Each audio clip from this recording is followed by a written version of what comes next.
il faut accepter une mutation de sa vie amoureuse, sexuelle, érotique, et que c'est au prix de cette mutation qu'effectivement, comme le cœur ne vieillit pas, le corps vieillit mais le cœur ne vieillit pas, on peut rester désirant et amoureux jusque très tard dans la vie.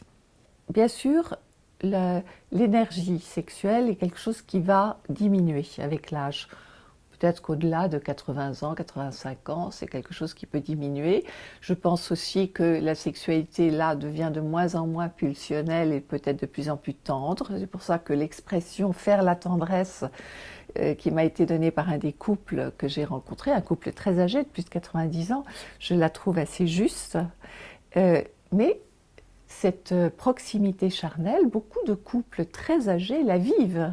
Et même des histoires amoureuses se nouent dans les maisons de retraite.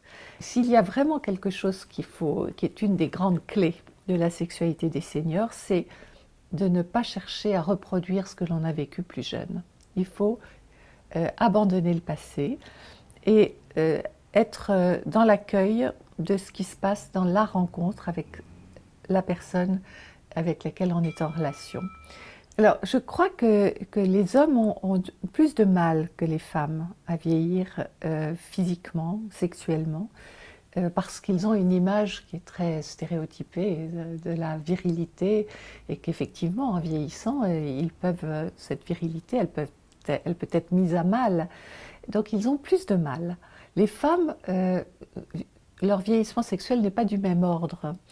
Et elles sont peut-être aussi mieux préparées, je dirais, à cette mutation, parce que par leur personnalité, leur tempérament, les qualités de la sexualité mature, qui sont la lenteur, le fait de laisser venir, de prendre le temps, d'être plutôt dans la tendresse et la caresse, ce sont des choses pour lesquelles les femmes sont douées.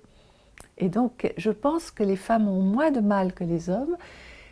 Elles peuvent être par contre de vraies initiatrices des hommes, c'est-à-dire qu'elles peuvent donner confiance à l'homme avec qui elles sont. Ce qu'on approfondit dans une relation qui est amoureuse ou sexuelle en avançant en âge, c'est l'intimité.